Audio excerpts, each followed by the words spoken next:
முதலமைச்சர் விஜய் அவங்க கரூர் மக்கள் நேர்ல போய் சந்திக்க கூடாது, அதுக்கு வந்து நீங்க தடை விதிக்கணும்னு சொல்லி உச்ச நீதிமன்றத்துல இருந்து ஒரு கேஸ் ஒன்று ஃபைல் பண்ணிருக்காங்க. சோ அதுக்கான ஹியரிங் வந்து இன்னைக்கு வந்திருந்து அந்த ஹியரிங்ல ஜட்ஜ் வந்து டிஎம்கே வழக்கறிஞர் இருக்காங்களா அவங்கள வந்து கடுமையான ஒரு எதிர்ப்பு வந்து தெரிவிச்சிருக்காங்க. அதுல என்னென்ன கொஸ்டின்ஸ் கேட்டாங்க, அந்த கேஸ்ல என்ன ஆச்சு, இப்போ என்ன முடிவு வந்திருக்கு அப்படின்னு சொல்லி டீடைலா வீடியோ சொல்றேன். ஃபுல் வீடியோ ஸ்கிப் பண்ணாம பாருங்க. வீடியோக்குள்ள போறதுக்கு முன்னாடி இந்த மாதிரி தளபதி அப்டேட்ஸ் டெய்லி தெரிஞ்சுக்க நம்ம சேனல் இப்பவே சப்ஸ்கிரைப் பண்ணி வச்சுக்கோங்க. வாங்க வீடியோக்குள்ள போலாம். முதலமைச்சர் விஜய் அவங்கள கரூர் கூட்ட செல்ல வழக்குல வந்து அக்யூஸ்ட்னு சொன்ன டிஎம்கேயோட மூத்த வழக்கறிஞர் இருக்காங்களா ரஞ்சித் குமார் அவங்கள வந்து உச்சநீதிமன்றம் கடுமையான எதிர்ப்பு வந்து தெரிவிச்சிருக்காங்க.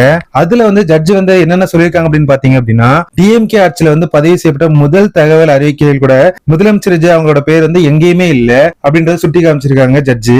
நெக்ஸ்ட் பாத்தீங்க அப்படின்னா, முதலமைச்சர் விஜய் என்ன பேசணும் என்ன பேசக்கூடாது, அவர் யாரை போய் பார்க்கணும் யாரை பார்க்க கூடாது அப்படின்னு சொல்லி உச்ச நீதிமன்றத்துல நாங்க தான் முடிவு பண்ணணும்னு டிஎம்கே சைடுல நீங்க எதிர்பார்க்கறீங்களா அப்படின்ற மாதிரி ஒரு கொஸ்டின் வச்சாங்க. அதுக்கு வந்து அவங்க சைடுல எந்த ஒரு ஆன்சரும் இல்ல. நெக்ஸ்ட் பாத்தீங்க அப்படின்னா, ஆவணங்கள் எதையுமே படிக்காம டைரக்டா வந்து வாதாடுறதுக்காக வந்திருக்கீங்களா அப்படின்ற ஒரு கொஸ்டின் வச்சிருந்தாங்க. அதுக்கப்புறம் கரூர் கூட்ட 41 பேர் உயிரிழந்த தொடர்பா முதலமைச்சர் விஜய் அதுக்கப்புறம் மினிஸ்டர்ஸ் எல்லாம் இருக்காங்களா அவங்க எல்லாம் பேசக்கூடாது அப்படின்னு சொல்லி நீங்க சொல்லியிருந்தீங்க. அந்த மாதிரிலாம் அதுக்கெல்லாம் நாங்க தடை விதிக்க முடியாது, அதாவது அவங்களோட உரிமை அவங்க பேச செய்வாங்க அப்படின்ற மாதிரி சொல்லிட்டாங்க.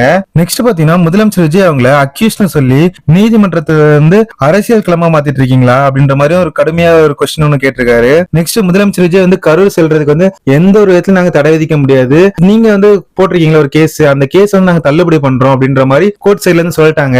இது வந்து டிஎம்கே சைட்ல அவங்க கேட்டதுக்கு அப்புறம் மூஞ்சி எங்க கொண்டு போய் வைக்க போறாங்கன்றது தெரியல.